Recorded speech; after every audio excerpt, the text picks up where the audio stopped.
Inilah Adam. Dia menghidapi penyakit gout. Cubalah Ural. Ia boleh membantu untuk mencegah pengkristalan asid urik dalam terapi gout. Ural, pengekali air kencing yang berkesan untuk gout. Assalamualaikum, anda sedang menonton Sekilas Fakta 5 Februari 2024 bersama saya, Saif Akmal.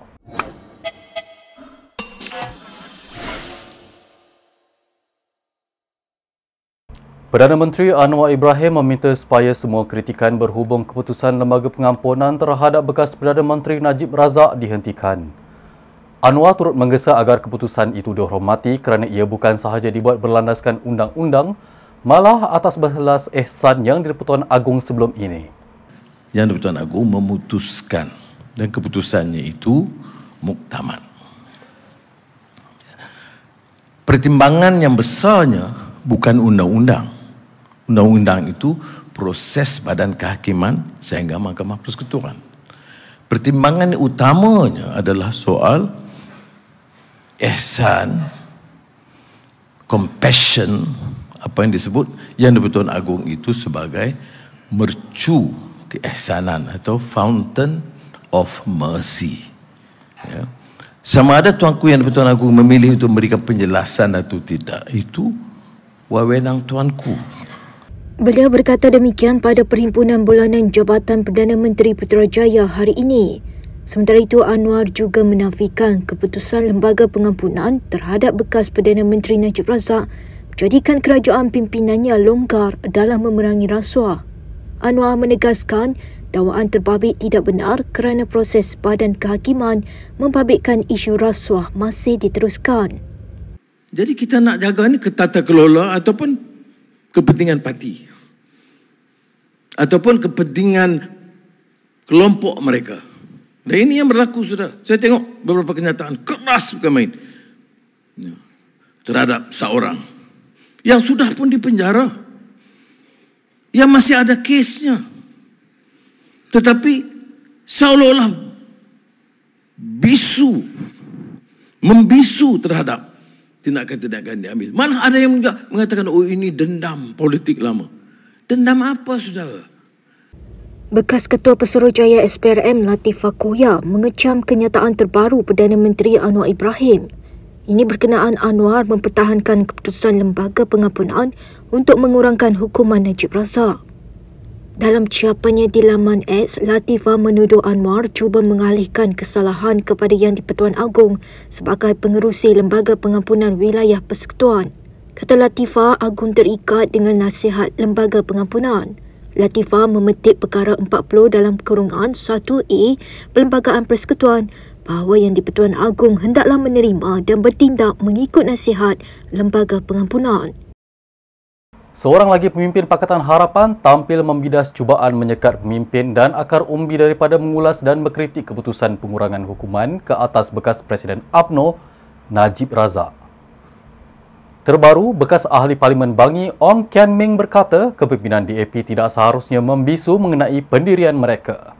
Sebaliknya menurutnya, pemimpin DAP harus mengulangi pendirian mereka mengenai skandal 1MDB, kes rasuah terbesar dalam sejarah Malaysia. Dalam satu kenyataan, Ong berkata ini mesti termasuk mengambil pendirian tegas bahawa kes 1MDB yang sedang berlangsung terhadap Najib harus diteruskan dan tidak mengalami nasib yang sama seperti pelepasan tanpa pembebasan di NEA terhadap Timbalan Perdana Menteri Zahid Hamidi. Ong juga berkata kepimpinan DAP mesti membuat pendirian tegas berhubung siasatan polis ke atas pemimpin DAP Tony Puah di bawah Atta Hasutan. Puah disiasat berhubung kritikannya terhadap keputusan Lembaga Pengampunan mengurangkan hukuman bekas Perdana Menteri itu. Dia berharap PH tidak melupakan jasa bekas setiausaha publicity DAP itu yang mendedahkan skandal 1MDB. Katanya disebabkan skandal berkenaan, rakyat Malaysia masih menanggung hutang berbilion ringgit. Semua pihak dalam kerajaan perpaduan perlu berlapang dada berkaitan keputusan UMNO mahu meneruskan usaha pembelaan terhadap bekas Presiden parti itu, Najib Razak. Demikian kata veteran UMNO Mustafa Yaakob seperti dipetik Berita Harian. Beliau berkata mana-mana pemimpin politik juga diminta tidak mengeluarkan kenyataan biadab dan melaga-laga kepimpinan parti dalam kerajaan berhubung isu pengurangan hukuman ke atas bekas Perdana Menteri itu. Beliau mengulas mengenai keputusan mesyuarat MKT UMNO pada Sabtu yang bersetuju usaha mendapatkan pembelaan terhadap Najib diteruskan dan dijalankan mengikut lunas undang-undang negara. Parti itu dalam kenyataan selepas mesyuarat MKT menegaskan pembelaan terhadap Najib dibuat kerana merasakan bekas Presiden UMNO itu tidak mendapat keadilan seawal proses perbicaraan. Mustafa turut memberi amaran kepada pemimpin politik termasuk pemimpin UMNO supaya tidak celupar, biadab dan menjadi batu api sehingga boleh membakar jambatan yang sudah terjalin antara parti politik dalam kerajaan perpaduan. Katanya tindakan berbalas kenyataan antara pemimpin parti politik dalam kerajaan perpaduan hanya akan mengeruhkan keadaan dan menyukarkan proses penerangan kepada ahli parti di akar umbi berhubung isu ini. Berita seterusnya, Ahli Parlimen Bukit Gelugur Ramkar Pasing menyifatkan adalah membuang masa bagi menyahut cabaran untuk berdebat dengan Najib Razak. Ini kerana katanya keputusan majoriti Mahkamah Persekutuan memutuskan dia bersalah.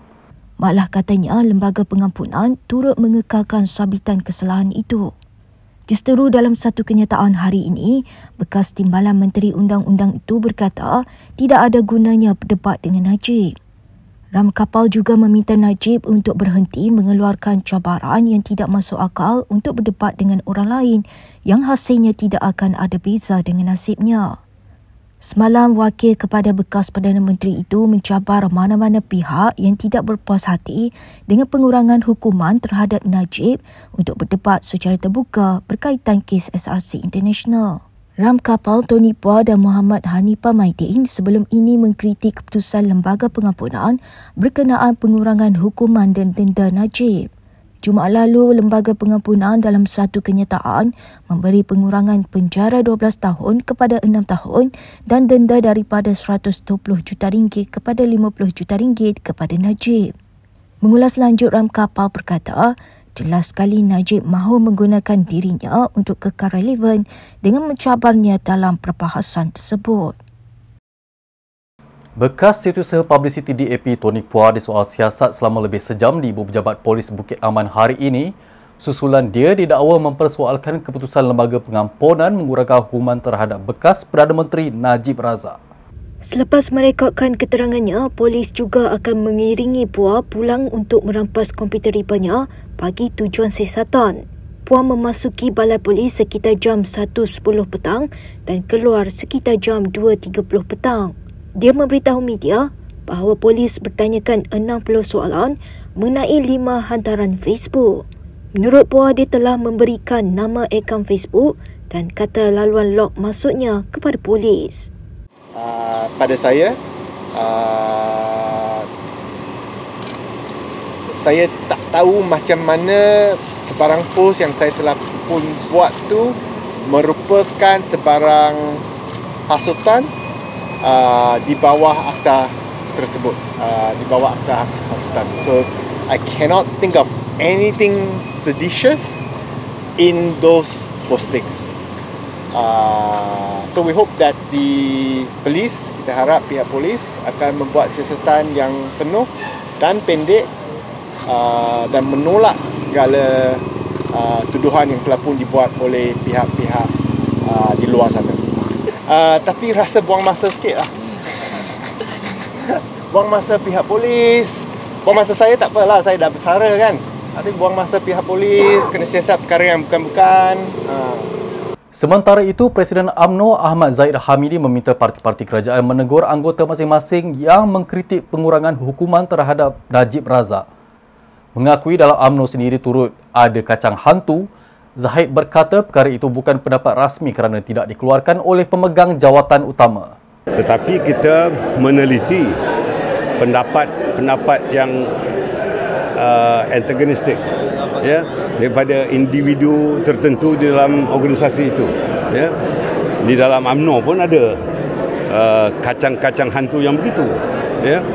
Dan tentunya mana-mana organisasi politik ada yang begitu. Namun selagi ianya tidak dikeluarkan oleh pemegang jawatan utama atau ketua pada parti itu, kita tidak menganggap itu sebagai pendapat resmi.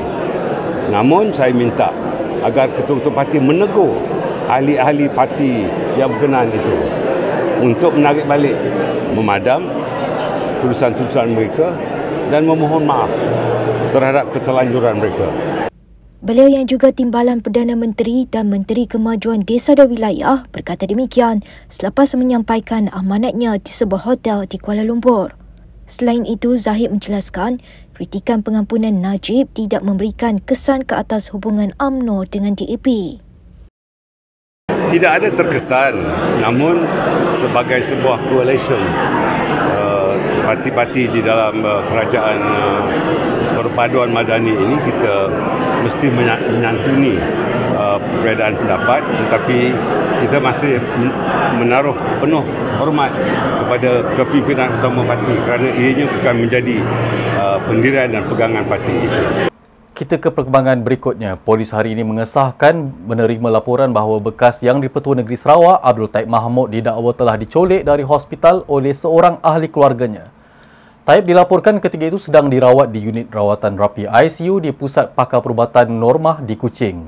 Menurut laporan polis yang dibuat pada Ahad lalu yang dilihat oleh Malaysia Kini mendakwa, lewat malam Sabtu, seorang ahli keluarga terdekat telah mengeluarkan semua ubat yang melekat pada Taib tanpa memaklumkan kaki tangan hospital.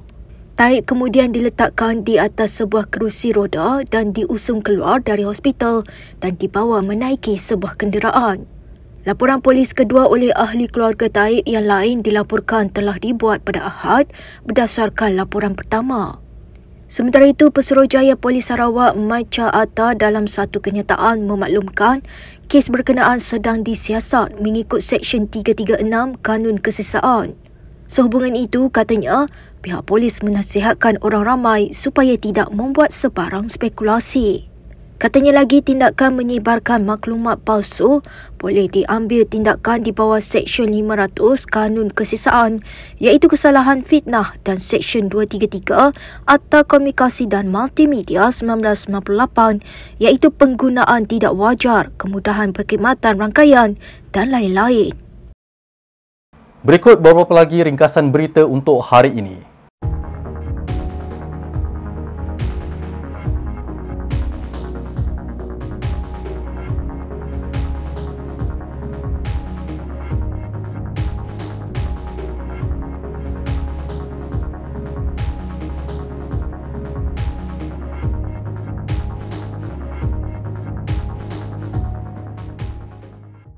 Sekian sahaja daripada saya, Saif Akmal, untuk sekilas fakta. Untuk lebih banyak berita menarik, anda boleh melayari kinitv.com. Anda juga boleh mengikuti kami di Instagram, Twitter, YouTube dan Facebook. Salam hormat dan jumpa lagi.